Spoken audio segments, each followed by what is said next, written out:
Now, if I go back to my architecture diagram, can you see a lot of infrastructure here?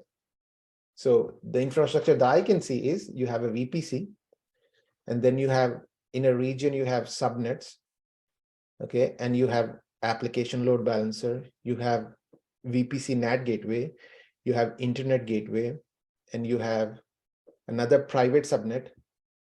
And in that private subnet, you have EKS cluster, okay, and then there is this MySQL. So this is all infrastructure. And the objective is to build this infrastructure using Terraform and build it in such a way that your code is reusable, it is repeatable. Okay, so this concept of creating infrastructure. So how do we create infrastructure in a typical way? You log on to your AWS console or your Azure portal and you start clicking.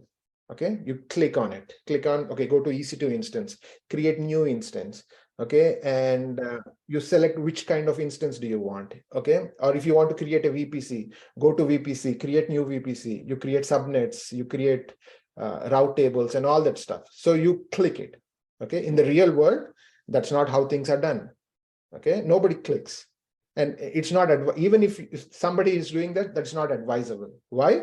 Because you cannot repeat things. You can't redo again and again. For example, if I tell Rajesh, can you please create me an EC2 instance today? So what he'll do, he'll log into, let me see if I have a browser. Hold on, guys.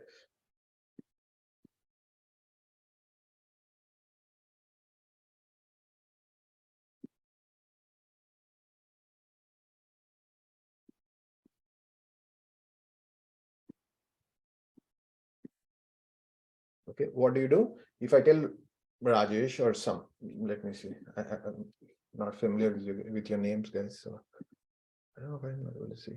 Okay, I see Amit. If I tell Amit, can you please create an EC2 instance for me?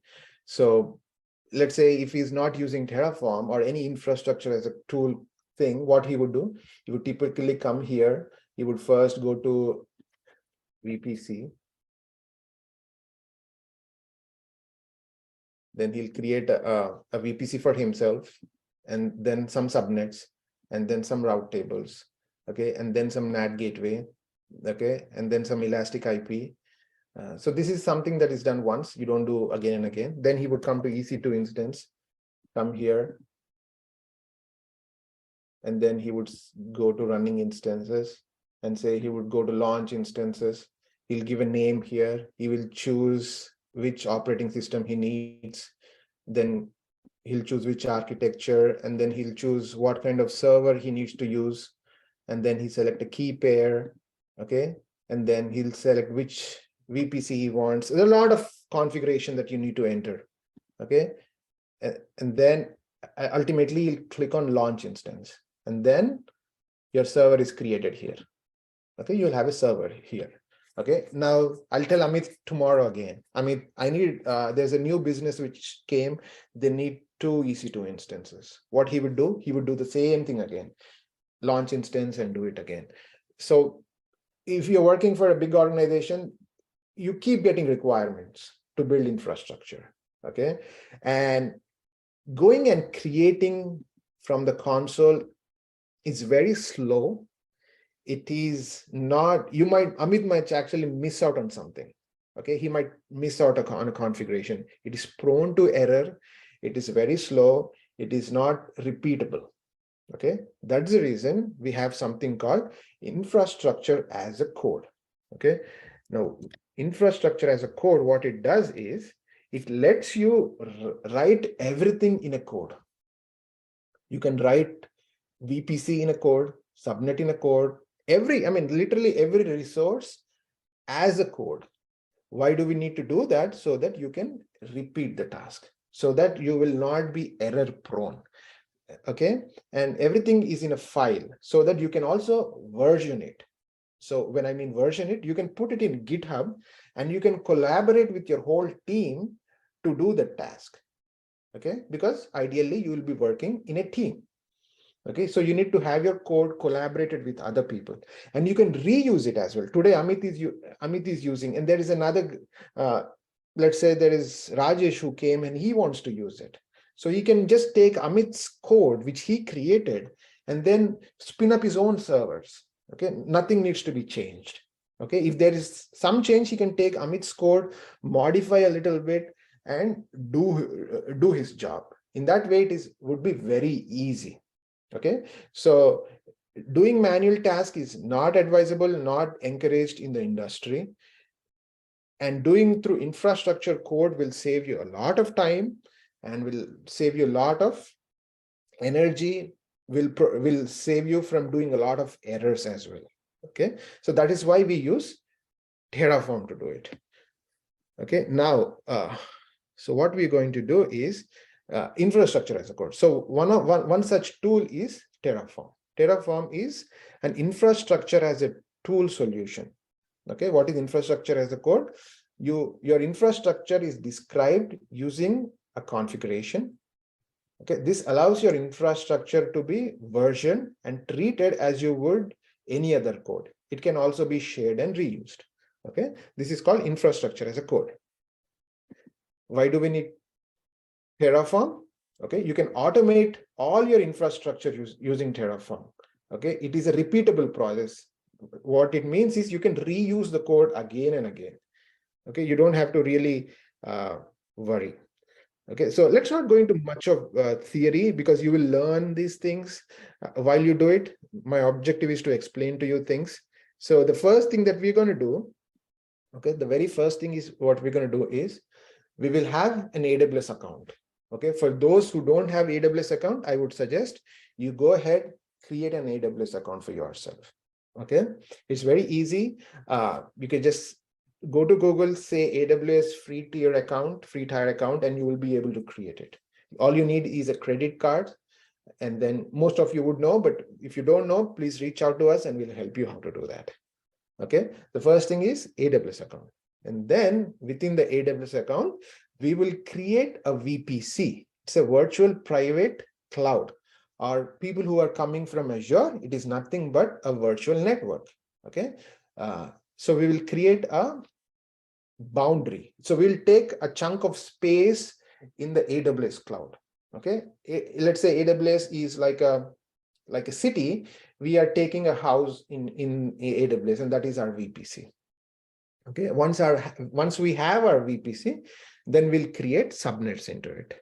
Okay, we will create 2 subnets or maybe 4 subnets. We'll create a public subnet.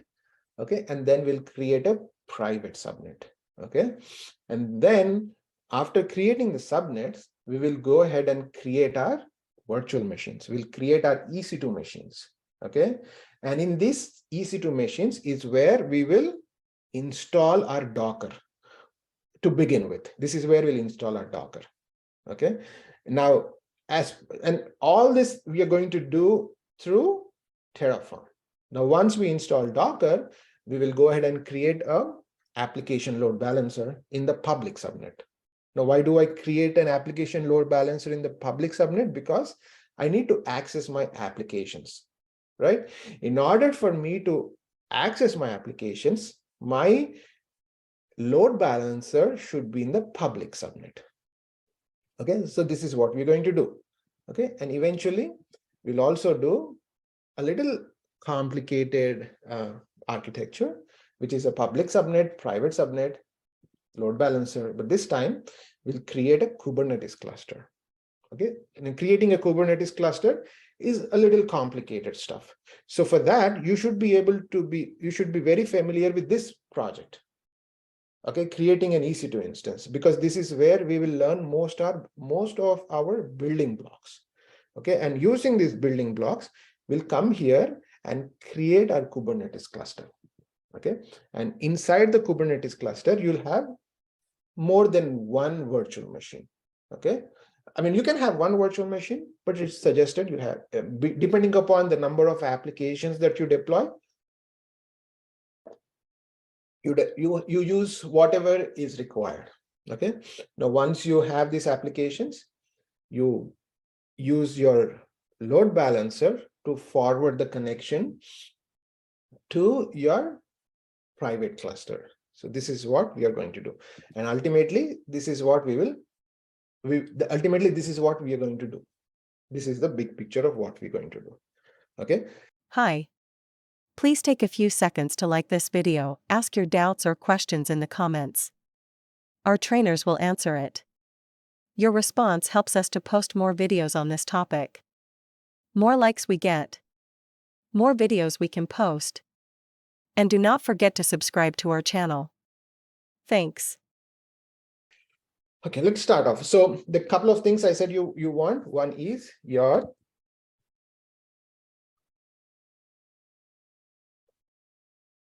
okay. The first thing is AWS account. And then your laptop. Okay, in your laptop, I need some tools to be installed because we are working on infrastructure as a code.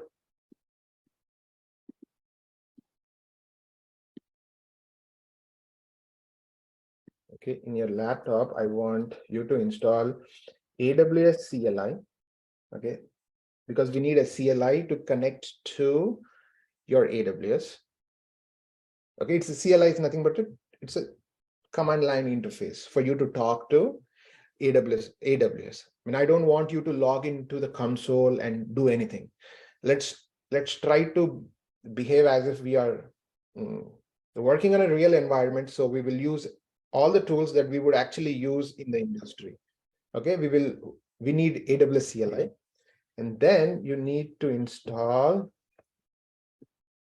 Terraform. Okay, we will install this on your laptops. Okay, installing is pretty simple. We have plenty of documentation. It's not a very big thing. I'll show you how to do that. Okay, and then we need a what do I say? What do we call it here? Code editor or Visual Studio Code. Yeah, code editor or IDE. I mean, I would prefer using Visual Studio.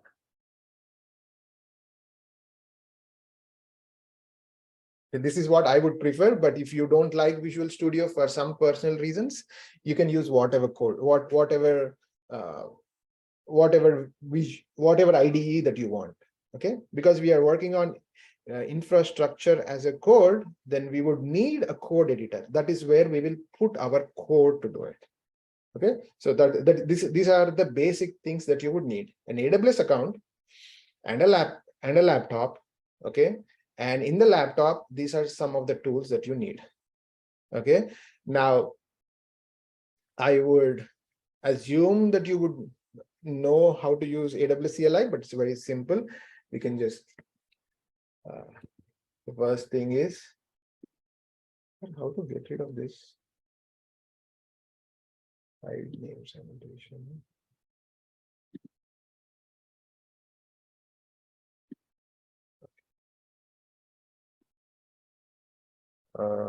Install AWS CLI. So we will use a lot of documentation to do a lot of stuff, because ultimately this is how you will do in the real world. You don't need to know how to install AWS CLI out of your mind. You don't need to remember that. You need to just go to Google, type on how to install AWS CLI, and that is all. Okay, so if you are using a laptop, okay, I would say go to Windows and use these steps on how to do it.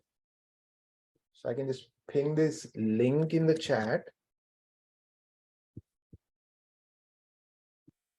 Sir, we will require a terminal as well, right?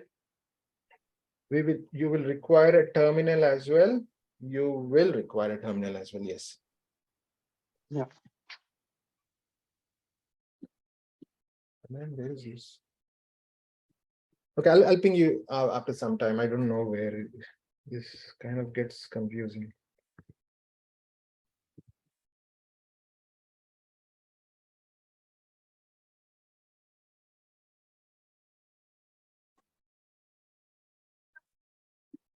Hey, Kiran, this is Venkat actually.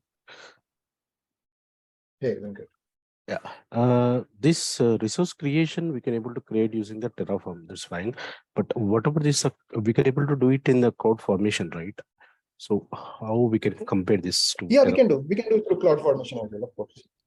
Yeah. You can do cloud formation as well, but the objective is we will not go through cloud formation personally, because I'll tell you the reason. See, there are a lot of infrastructure as a tool resources. You have Terraform, you have AWS Cloud Formation, you have Azure Resource Group templates, you have Pulumni, and there are a lot of in the market.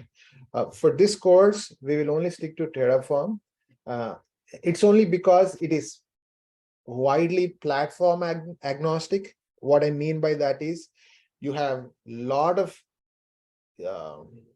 work that is happening in Terraform, which lets you do your work on AWS, on Azure, on GCP, on New Relic, on CloudFront. There are hundreds of providers which let you talk to all these different kinds of APIs. Now, when I mean API, for Terraform, AWS is an API. For Terraform, Azure is an API. For Terraform, GCP is an API. So you can actually talk to a lot of things. It can be, you can work on hybrid cloud environments. You can work on a lot of other stuff. But if you are only doing through AWS Cloud Formation, which a lot of companies do, we also as a company do a lot of things to AWS Cloud Formation, but it kind of restricts you to AWS only. You won't be able to use it everywhere. Okay, and then the same with Azure Group, Azure templates as well. You can only use it with Azure. So those are the things that we would avoid in this course, and we will only stick with Terraform. So if someone knows Terraform, he can learn a cloud formation by himself now. It's like, I mean, see, at the end of the day, both are declarative. When I mean declarative, you write the code and you declare the stuff.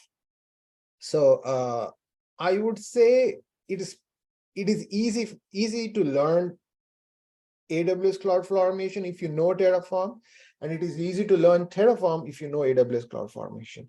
It's not very difficult. None of these tools are difficult. They're pretty easy how to do it. And one more question: what about the Jenkins? Mm-hmm. How it will be differed from Terraform? So what I will say, others, I think we are diverting a lot from the main topic because we have to complete this agenda of the projects. But then there are very good questions. Can we just type all those questions, some small questions like how Jenkins is differing with Terraform and other questions in the chat so that I can answer, okay, which is not from this project, okay, whatever we are actually trying to cover, so that we can actually focus on one topic and we can complete that. Okay, so I will answer whoever asked this Jenkins and Terraform. I will answer in the chat. So just if you have any project specific, whatever Kiran is explaining, please ask now. Okay, or you can just raise your hand and we can you can ask, or you can type also in the chat window.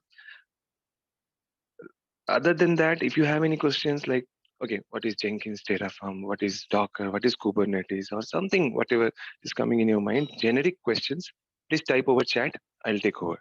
Okay, cool. Thanks. Yeah, Kiran, you can go ahead, Kiran. The first step is you have to install your AWS CLI.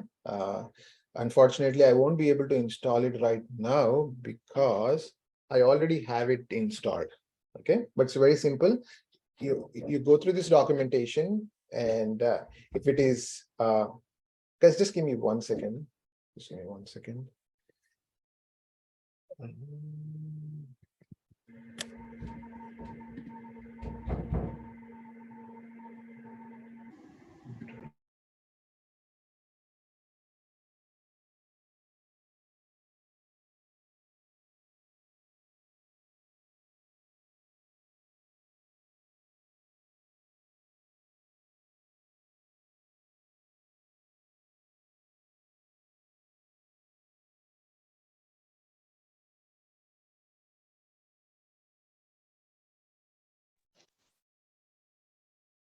All right, sorry guys. Yeah, the first thing is, for example, if I have to install, I'll type terminal. This is my Mac. So I have a terminal here. Okay. And I'll go here. I'll see what is it saying.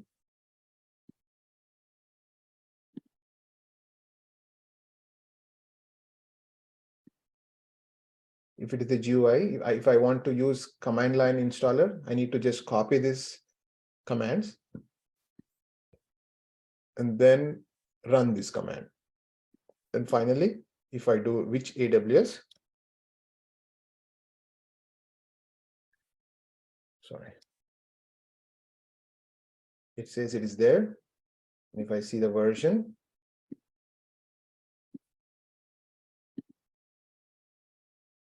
it will be there. Okay, so I have a 2.725. So this is a version I have. So you got to do the same thing. You have to use one of these, whatever version, whatever flavor you're using of operating system. If you're using Windows, you can do the same thing as well. You can just copy this in your PowerShell and execute it. It will install, and then you can just check the version. Okay, that is the first step that we have to do. Install AWS CLI. And then you need to install Terraform. Okay, let's see how we can install Terraform. Installing Terraform is fairly simple. Let me see, where is the document?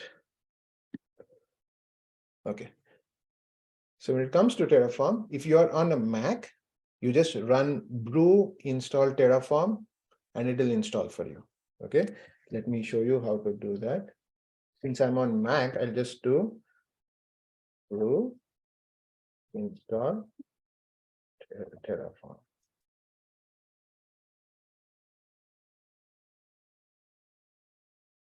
Okay, it says sudo brew install Terraform.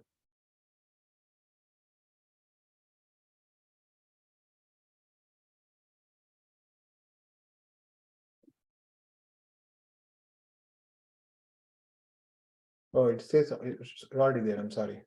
So I already installed it. So Terraform conversion. I already have Terraform installed on my server. All you have to do is brew install Terraform, and it installed for me. Okay. If you are on Windows, you can use this command choco install Terraform. Okay. In this way, you can install Terraform. Let's say if you're on Linux, you can do this as well. Okay. You can just sudo apt get update and download the Terraform and then just install it. It's fairly simple. Okay, the easiest way of doing it is there's a link there if you see. I'll copy that link and go to my browser.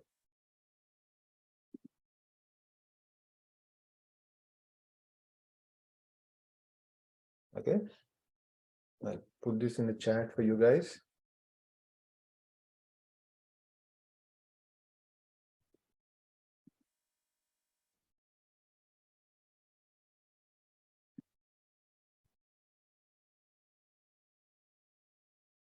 Okay, so if you are on Linux, so you have steps here on how to do it.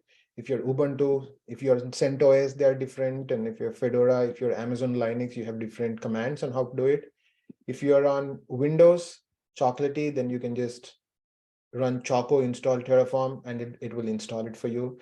If you're on Mac, you can run these commands, brew install, all this stuff, and it will install it for you. Okay, installation is pretty simple. Okay, so we have seen how to install AWS CLI and we have seen how to install Terraform CLI. Okay, now why do I need Terraform CLI? So if you see here, how does Terraform work? Let's see how does Terraform work. What happens is this Terraform here is your laptop or your server, wherever you are. This is your Terraform CLI. So what it does is it ultimately needs to talk to a target API. Okay, what is a target API? In our case, it is AWS. Okay, it could be Azure, it could be GCP, it could be New Relic, it could be Cloudflare as well. Okay, the the ultimate object is your CLI, which is running on your laptop or on your server or on your workstation, should be able to talk to your AWS API. Okay, and in order to do that, okay, you need something called a provider.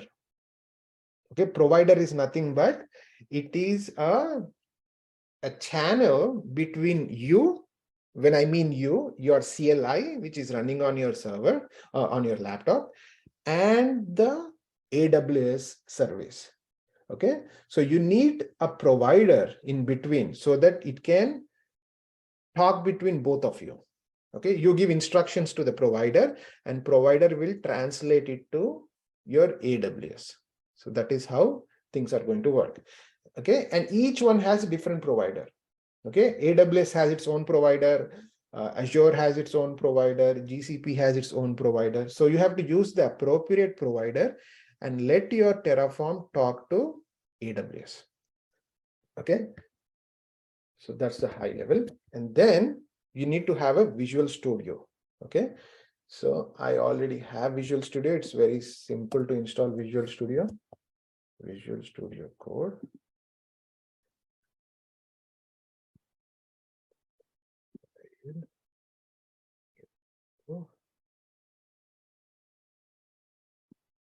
Okay, this is how a Visual Studio looks like.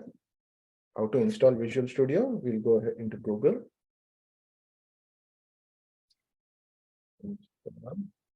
Visual Studio Code.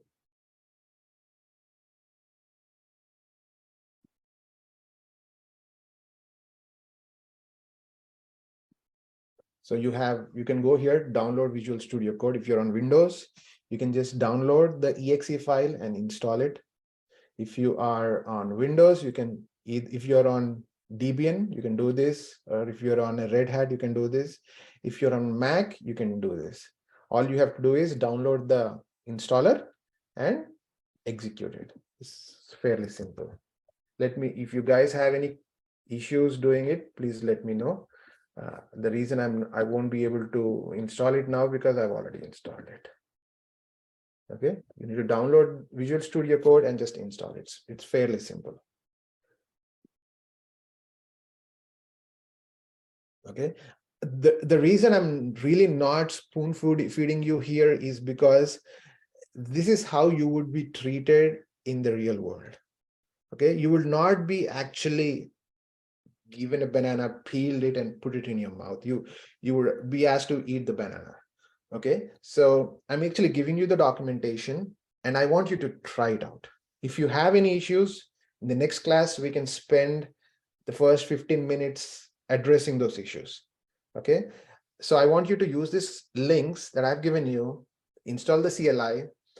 It might be fairly simple for a lot of folks who have already worked on it, but we have people who have different experience levels here. So I would say for those who haven't not used these tools, I would say go ahead and install them. Use the documentation, read through the documentation, train your minds to read the documentation, because that's how the DevOps world works. Everything happens through documentation. The only thing where you would use, where you would not use documentation much is when you troubleshoot. Okay, troubleshooting is where it's a skill that you kind of develop as you work on issues, but otherwise everything is done through documentation. So you should train your mind to read your documentation. All right, so install AWS CLI, install Terraform on your laptops, and then install Visual Studio Code. Okay, now once you have a Visual Studio Code, we will create we'll open a folder. It's a document.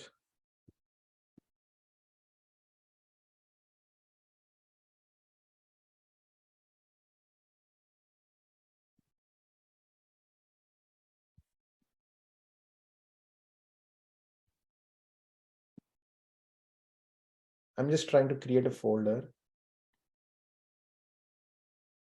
New folder. I would say LWPLABS Terraform, and then open this folder. Okay, once I open this folder, this is where I will store all my files. Okay, Terraform is a folder that I created, and this is where I'll create my files. So the first thing I need is a file. Okay, main.t. I'll call it as main or whatever. You can name it anything, but the extension of the code, the extension of the file should always be tf.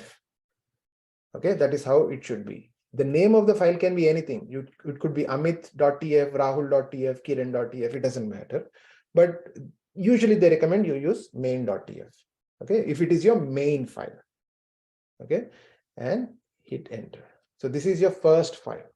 Okay, so the first thing that we would do here is infrastructure, right? So what is the first thing that we need in the infrastructure if you're working on AWS?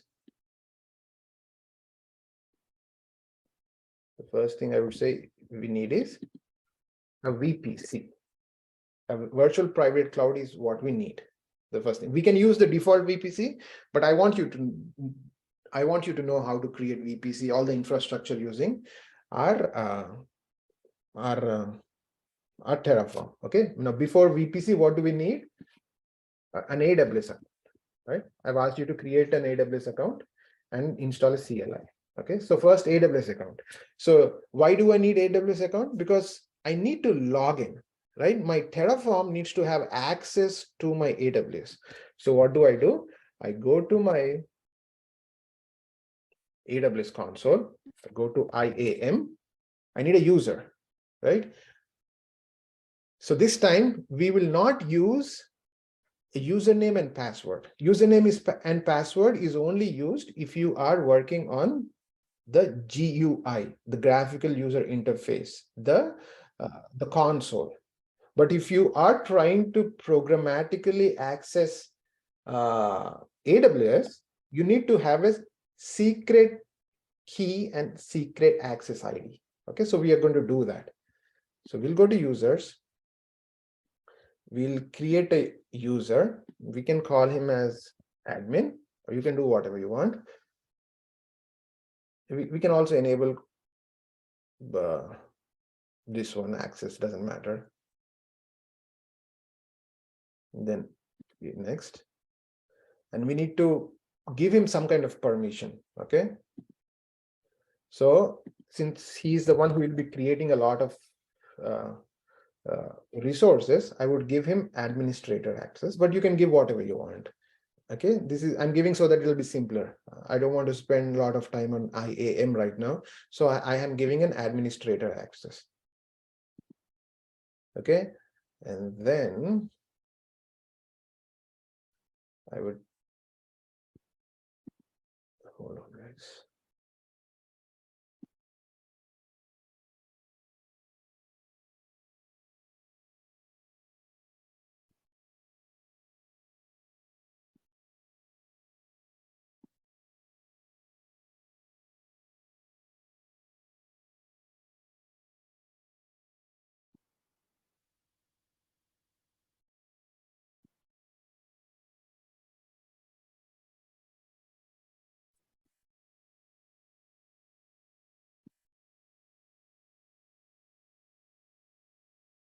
Okay, I need to create access key for him. Create access key.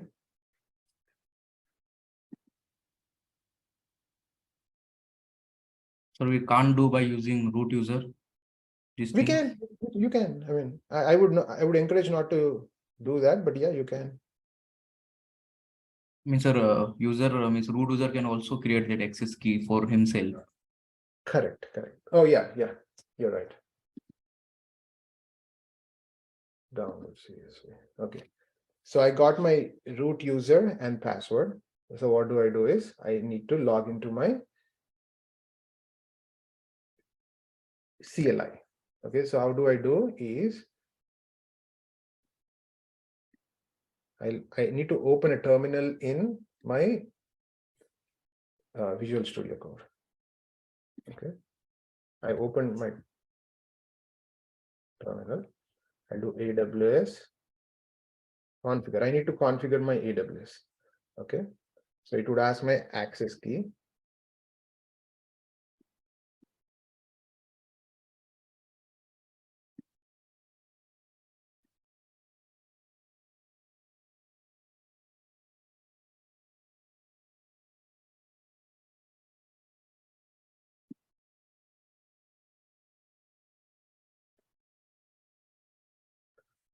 Okay, it says I will use US East 1.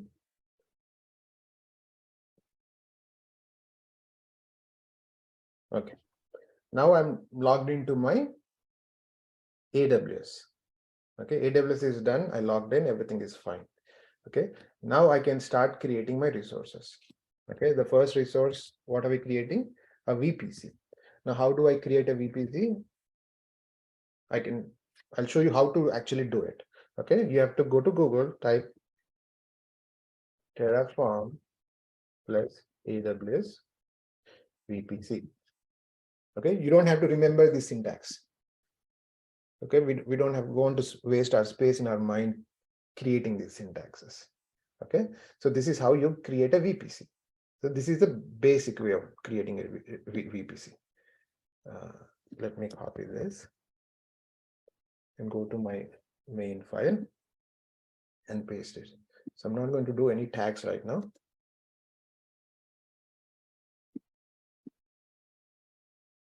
Okay, the basic thing what we are doing is, this is my resource block, which tells me the resource that I need to create. What is the resource I'm creating? It is called AWS_VPC. This is nothing but the type of resource that I'm creating. Okay, if I'm creating a subnet, then that is a type of a resource. If I'm creating a EC2 machine, it's a type of resource. Okay, so this is a resource block. You're telling what you want to do. You're telling, okay, Terraform, I want to create a resource. And then you're telling what type of resource you want to create. Okay, and then you are giving a local reference name. You're just giving some kind of name to it. So this is something you control. You can put this as main, or you can put as production VPC, or whatever you want. Okay, this is something that you control. All right, so this is a very basic, this is called a resource block. So let me actually walk you through a quick thing.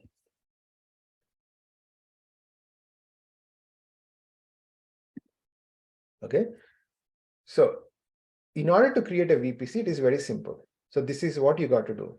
You got to use a provider. Now I'll tell you, we'll talk about provider in a minute. We'll not get confused there. If you come here,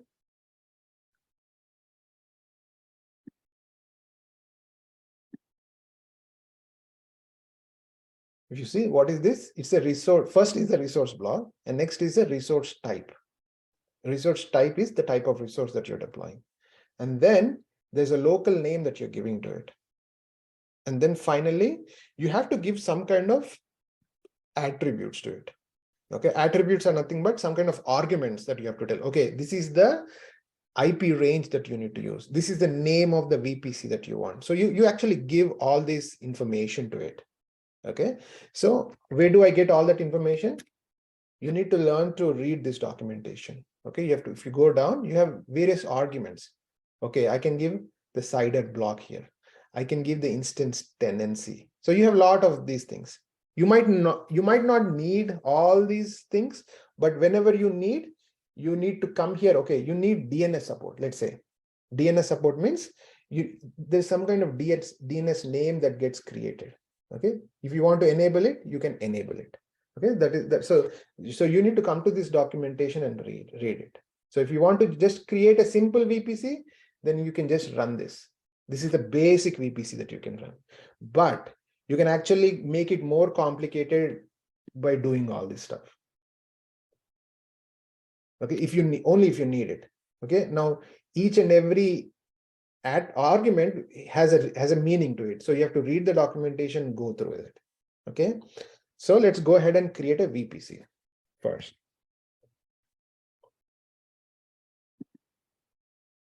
Hold on.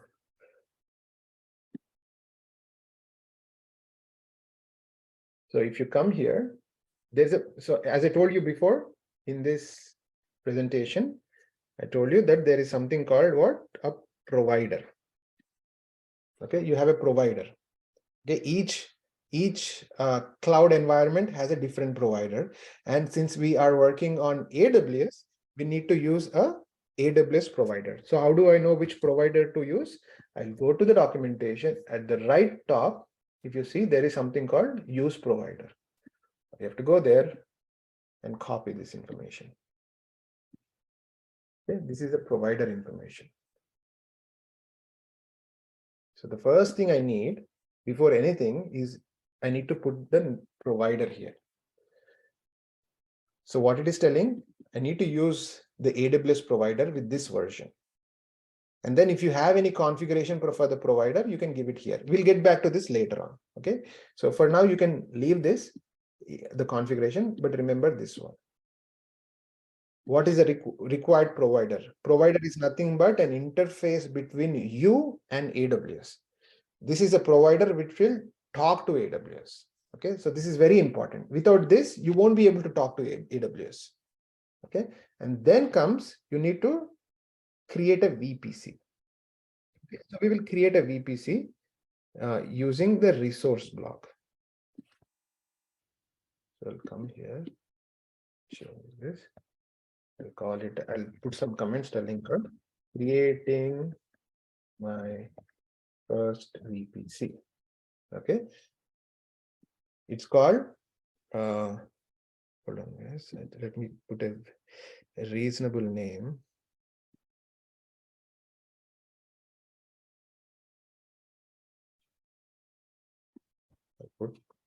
So we can use bash shell there in the terminal to configure AWS. Yeah, you can use any terminal. You can use PowerShell, you can use bash shell. The commands are same now. Yeah, nothing changes. Everything is same. Okay, so I'm giving some arguments here. DNS support true, hostname equals to true, and all that. You don't have to give it, but this is the basic thing that you need to give.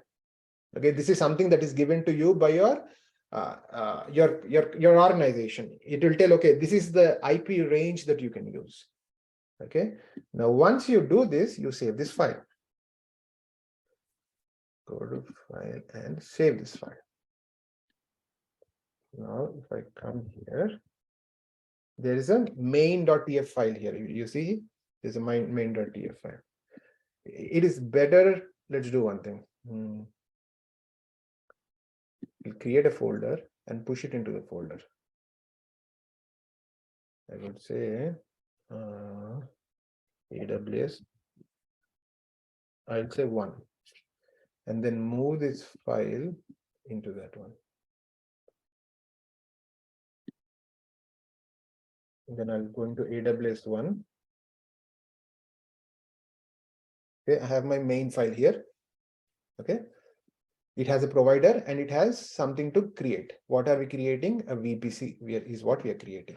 So the first thing that we need to do is we have to run something called, we need to initialize. Now, what I mean by initialize is that this provider needs to be downloaded on your laptop. Okay, this provider, it needs to be on your laptop so that your Terraform CLI can talk to your AWS using this provider. Now, how do I download the provider? You need to initialize the code. So this is something that you do every time. You need to initialize the code. So what is the command for initializing the code? It's Terraform init. What it does is it validates the code in a way and then downloads the provider. I'll do Terraform init. If you see here, it is telling finding the provider, and then finally it is installing the provider. 4.52 is a version I gave here. So what it is doing, it is installing the provider locally. So where does it install? If I do ls-ltr, there's nothing here. If I do ls-ltr-a, if I see any hidden files, do you see there is a .terraform folder? Okay. Now, if you go inside that folder .terraform, you have providers. If you go under providers, you have registry, HashiCorp, and inside this you'll have AWS. See, this is where it downloaded. So when you did a Terraform init, it downloaded the provider. It did this part. It downloaded this provider so that your Terraform CLI now can talk through your provider to your AWS. Kiran, can you explain this part one more time? Sure. Okay. Now you have your Terraform CLI, right, in your laptop. Your Terraform CLI needs to talk to whom? It needs to talk to your AWS. Okay. How does your Terraform talk to AWS? That's where this comes into picture. Provider is an interface between you. When I mean you are the Terraform CLI executor, right? So it is an interface between you and AWS. Terraform does not know how to talk to AWS directly. You need somebody who can translate this thing, okay, into an AWS readable message. So that is done by your provider. That's what provider comes into picture. So Terraform, in order to give any commands, any instructions to AWS API, it needs to give it through the Terraform provider, which Terraform gives you. If you are, and this is nothing but this one. Okay, if you're working on Azure, it will be something like Azure VM or something like that. Okay, something, I mean, I don't remember exactly, but the provider name for Azure will be different. A provider name for GCP will be different. Okay, since we are working with AWS, we are using AWS provider. Okay, and when I do a Terraform init, what it does is it downloads this provider locally here under a folder called .terraform. Your provider gets downloaded. Now we are ready to talk to AWS because we have the provider with us, and the provider will do the translation for us. Okay, so the way it works in Terraform is, these are some basic things which you will have to go through the first time. It goes like this. Okay, the first thing what we do is we write the code. We define infrastructure. Okay, when I mean define, we declare it. Okay, if I go to my code, I declared that I need a VPC to be created. Okay, this is called declaration or defining. Now, once I define it, I need to run a plan. Now, when I mean a plan, when I run a plan, it will show me what all will happen. Okay, now let me run the plan and show you. If I do Terraform plan,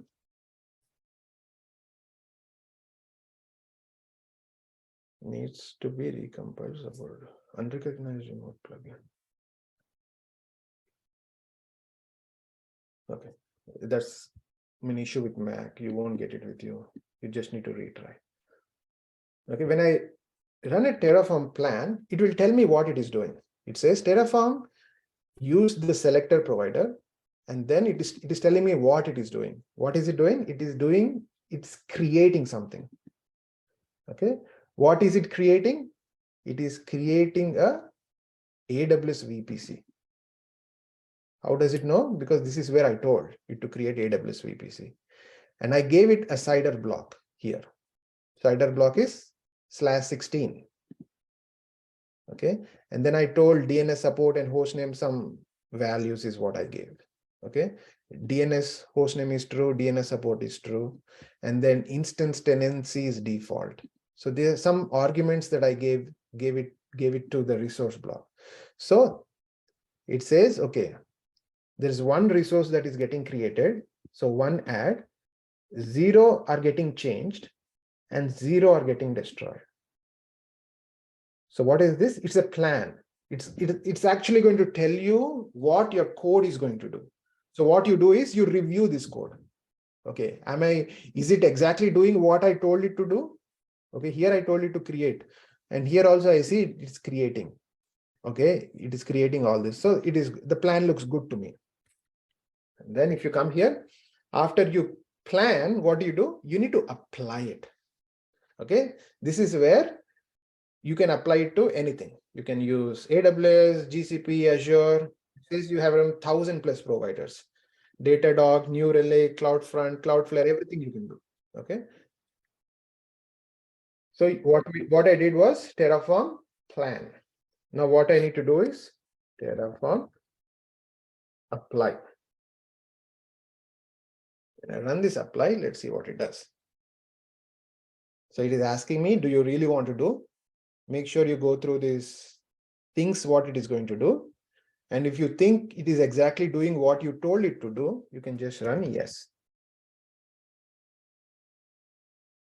And it is saying it is creating a VPC actually. So it is still creating. Okay, it says it's done. Apply completed, 1 resource created and 0 destroyed. Okay, now if I come to my AWS console now, and if I go to my VPC,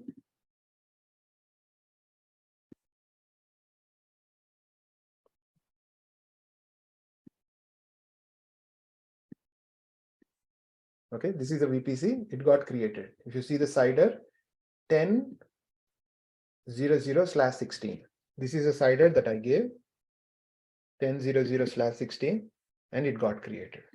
Okay, now if you see here, it has no name to it, and it looks like funny. You don't know, it's very difficult to identify what is your VPC and all that. So let's add a name to it.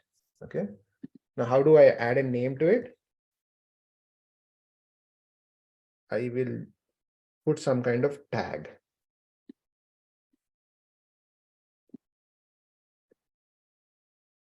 If you go to the documentation, you can put tags here. Tags is nothing but these are AWS tags where you can give different tags to it. Tags are nothing but labels. So here the label, what I'm giving is name. Okay, so I will put a name here. I'm telling, okay, tag name is prod created by Terraform. So when I do this, after I do this, I'll save it. Okay, now let me run the plan again.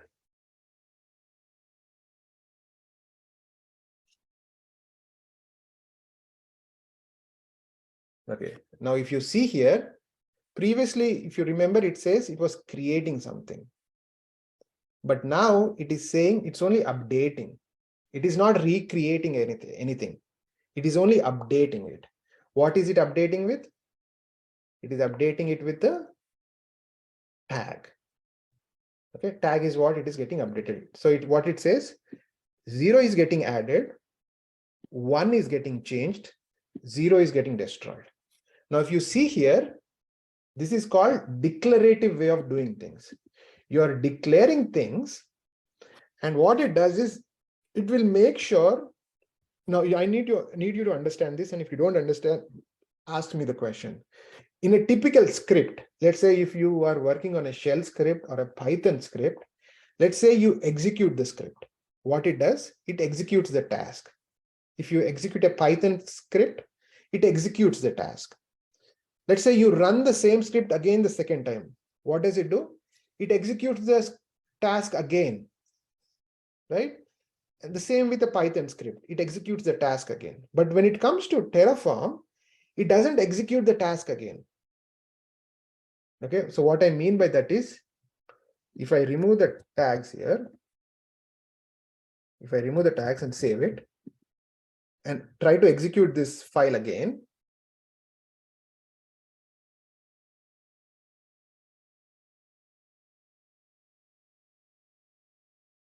this is a Mac issue, guys. You have to ignore it after run a couple of times. So what does it say? When I run a plan, it says no objects have changed. Nothing is changed. So I'm not going to do anything, because in this file, what you declared, I don't see any change. So I won't do anything for you. So this is called declarative way of doing things.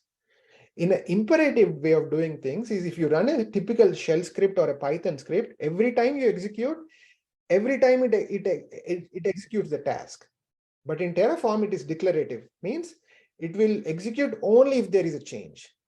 So right now there is no change, so it's not doing anything. Now, if I go ahead and add the tags now and save this file and come and do a plan, you see here, it is updating it. So it is checking what are the changes in the current state to what is declared in the code, and then it will only apply those things. Now I go ahead and apply.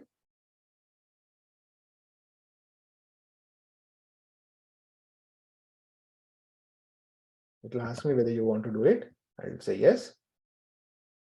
And it did the changes. It did modifications. It did not create anything new. It just modified it. So if I go to my AWS console now and do a refresh here, you see the name is prod now. Whatever changes I made, we are able to see it here. If I go to tags, the name is prod and created by Terraform. Okay, this is how you do the changes. Now, how does it know what is the state of my resource? So there is, if you see here, every execution, it creates a state file. Okay, so if I click on the state file, so what Terraform does is, whatever it does, it kind of records it here. Okay, I've created a AWS VPC. Okay, and the CIDR of this is that one. And then let's say where is the VPC? And the name of the VPC is this one, B3. Okay, so it kind of records everything. Whatever you do, it records in the state file. Okay, so the next time when you run a plan, it will compare with the state file. It will compare with the state file.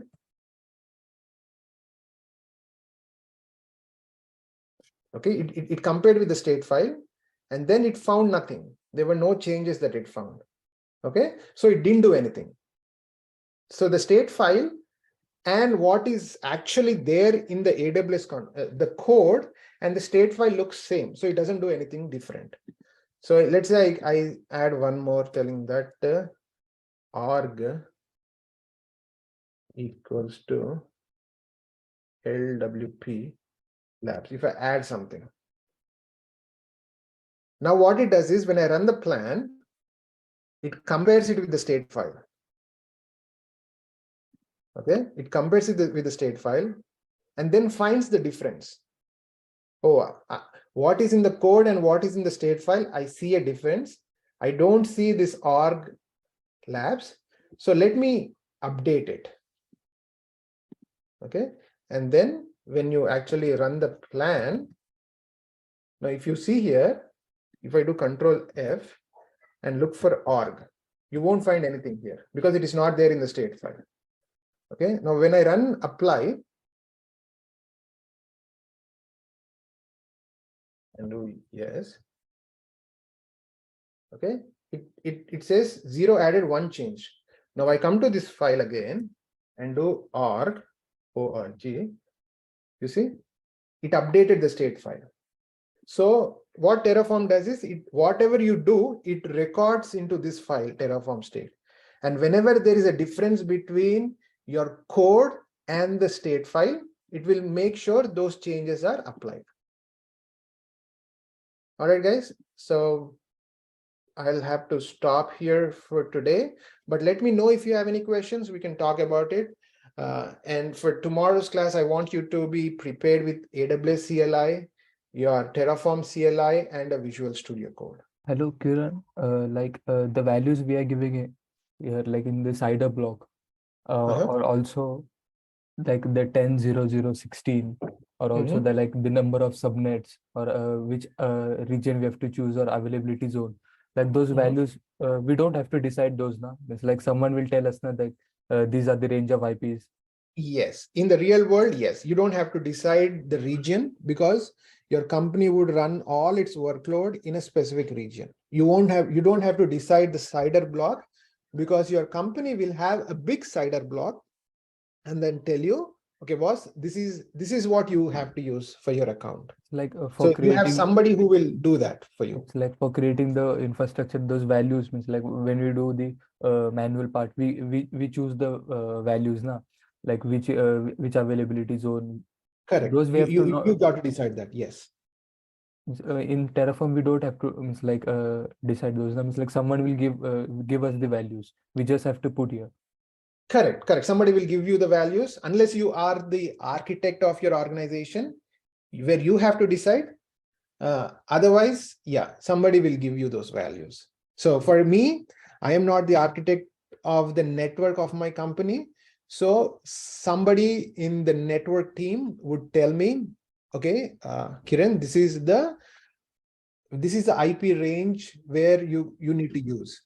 Kiran, this is the region where our company will host our workloads. You cannot install the workloads in Frankfurt or in UK. You need to install it in US, Ohio only. So somebody will tell me all that information. Because I was not good in networking. I tried many times, so that was I was very concerned about it. Yeah. You don't have to decide that. Somebody will decide it. Also means like maybe tomorrow you will explain the like the syntax now. It's like where we have to give those brackets, how much space there should be there. Because sometimes space in doesn't real-time matter. interview, Space doesn't matter, but yeah, I'll explain you the syntax. Yeah. Sometimes they ask us to share the screen and can you write like some small TF file or Ansible playbook. They ask us to write. Okay, I know. Yeah. See, when it comes to TF file, see, if somebody asks me, can you please create a VPC for me and share your screen and show me? I don't think they would expect you to remember this code. Because it is impossible for you to remember the CIDR block, the instance tenancy, and all the arguments. You have to reach the documentation. That's how Terraform works. You're not meant to remember anything. Okay, you're meant to read the documentation and understand the documentation and use it. It is not a memory thing. I don't think there is anyone who will remember anything in Terraform like this. So if somebody tells you, you have to reach out to the documentation. Because a few weeks back we were doing Ansible now, so there was lots of stuff in that, and suddenly we are jumping to Terraform. So it's like there is a lot to remember. So I was asking. Yeah. Thank you, Kiran. That was great material, and I'll do the homework and see you tomorrow. Okay, thanks, man.